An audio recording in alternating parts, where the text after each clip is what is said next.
जान गए थे। मथुरा के नगर भ्रमण के ही समय उन लोगों ने सबने जान लिया था कि ये भाभी मथुरा का ये राजा होने वाला ये है।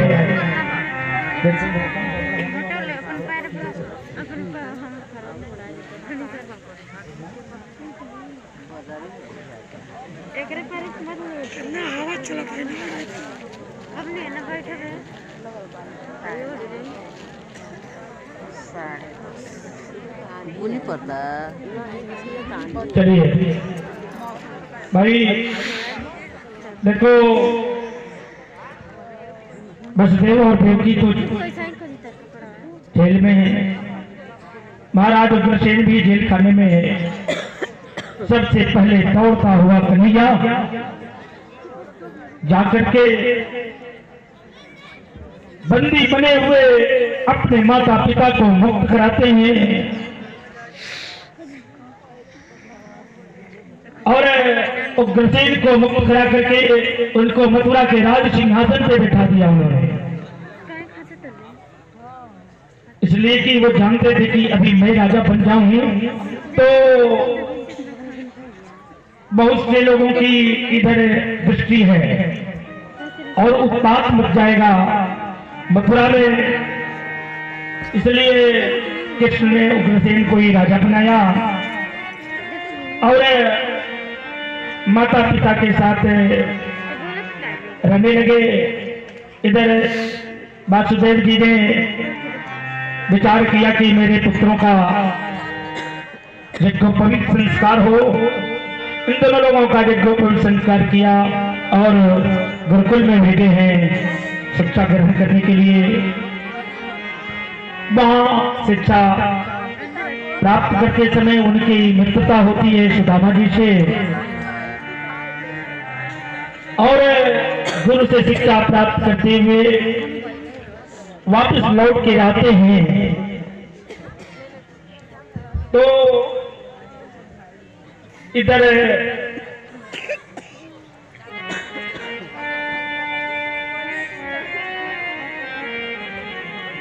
नाना प्रकार के जो ये जरासंध था ना, उसी की बहनें थी,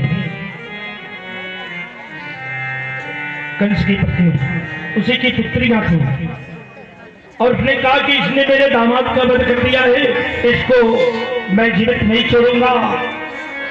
तो मथुरा पे आक्रमण करते लगा, मथुरा पे ये आक्रमण करता गया 17 बार आक्रमण किया है। भगवान ने देखा कि इधर बहुत आक्रमण बढ़ गए हैं तो एक द्वारिकापुरी का निर्माण किया है। तब जब 17वीं बार ये युद्ध करने आया था उस समय भगवान रणछोड़ बन गए थे, युद्ध भूमि से भाग गए थे। बोलो रणछोड़ भगवान की जय। और समुद्र में कूद करके उन्होंने द्वारिकापुरी का निर्माण किया था और मथुरा के लोगों को उस द्वारिकापुरी में सुरक्षित कर दिया था और मथुरा के राज सिंहासन पर आकर के विराजमान हुए थे। इधर गोपियों की निरंतर याद आती थी, निरंतर विरह में रहते थे, यशोदा को याद किया करते थे, अपनी गोपियों को याद करते थे, उस गायों को याद करते थे। उनके मंत्री थे उद्धव जी महाराज। उन्होंने देखा कि यहाँ किसी प्रकार का तो कोई कष्ट नहीं है, फिर भी किसको याद करके रोते हैं। माता पिता भी यहाँ विराजमान। तो उन्होंने कहा कि हाँ मैं राजपथ में विराजमान हूँ, सारे सुखों को मैं भोग कर रहा हूँ, वहां मेरी गायें, मेरी गोपियां, मेरे ग्वाल बाल सब मुझे याद कर रहे हैं। तो भगवान को ही ज्ञान देने लगे कि आप तो ईश्वर हो, आप सब जानते हुए हो और ऐसे विराज करते हैं। थोड़ा सा भगवान ने कहा अच्छा ठीक है, उन गोपियों को समझाने के लिए कम से कम आप पत्र लिख करके भेज दो। भगवान कहते कि मैं पत्र लिखने का कई बार प्रयास कर चुका हूं, लेकिन मैं क्या लिखूं समझ में नहीं आता।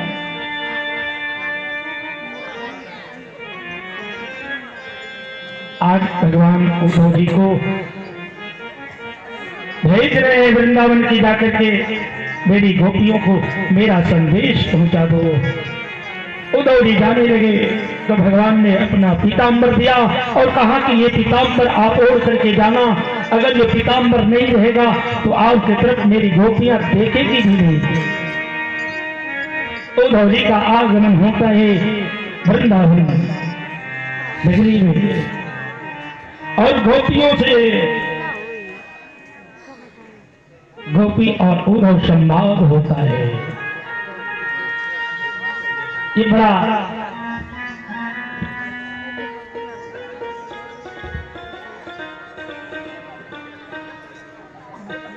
गोपियों का और उद्धव जी का ये चरित्र ज्ञान में निपुण उद्धव जी और भक्ति में निपुण गोपियां, दोनों का यहाँ संवाद होता है।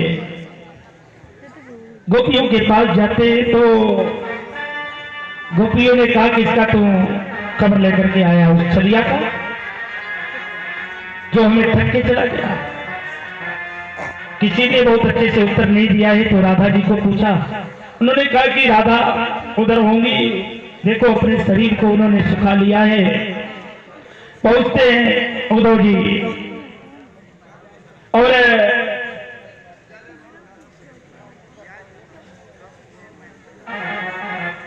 जिससे भी बात कहते हैं उद्धव के तरफ तो राधा जी देख भी नहीं रही है। उस समय की देखो एक छटा क्या है, राधा जी बैठी हैं, एक काला धोरा उनके मुख पे बार बार मंडरा रहा है, बार बार मंडरा रहा है और उसे हाँक रही है कि तू दूर चला जा, तो दूर चला जा। बोलो कृष्ण काले थे और तू भी काला है। देखो भौरे का बड़ा प्रेम होता है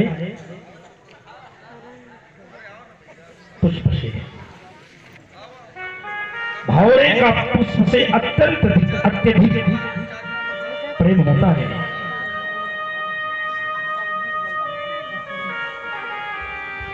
कहते कि बार बार उलाना दे रही है, हटा रही है, लेकिन बार बार उनके चेहरे पे ही वो भौरा आता जा रहा है, आता जा रहा है और राधा जी उसे भगा रही है। ये लीला उद्धव जी देख रहे हैं।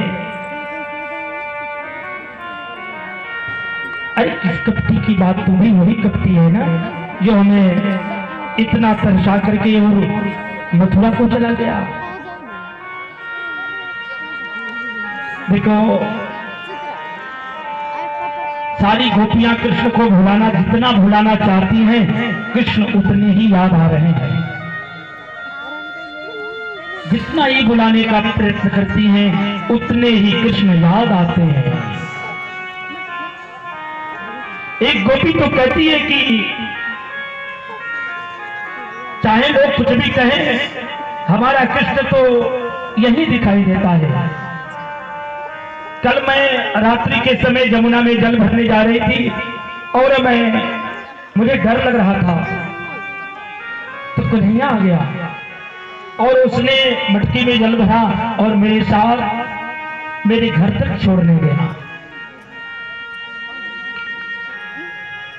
गोपियों का प्रेम देख करके जो उद्धव जी का ज्ञान था वह ज्ञान शून्य हो गया, शून्य। और ज्ञान में जब तक भक्ति न हो तब तक ज्ञान पुष्ट नहीं होता। चित चैन नहीं चित चोर चुरायो है। कहते कि देखो हे उद्धव, भगवान ने कोई 10-20 मन तो बनाया नहीं, जो एक मन था उसको भी वो चुरा ले गया। अब हमें तुम अपना ये उपदेश मत दो, अपना ये निर्गुण ब्रह्म की उपासना हमसे कह रहे हो, ये सब मत हमको सुनाओ। ओधो मन न भई कुछ। इधर उद्धव जी थक हार गए राधा जी की इस गृह लीला को देख करके, और सोचने लगे कि मैं इन गोपियों को एकदम अनपढ़ जो समझ करके आया था, ये गोपियां तो अत्यंत ज्ञानी हैं। मनसो वृत्त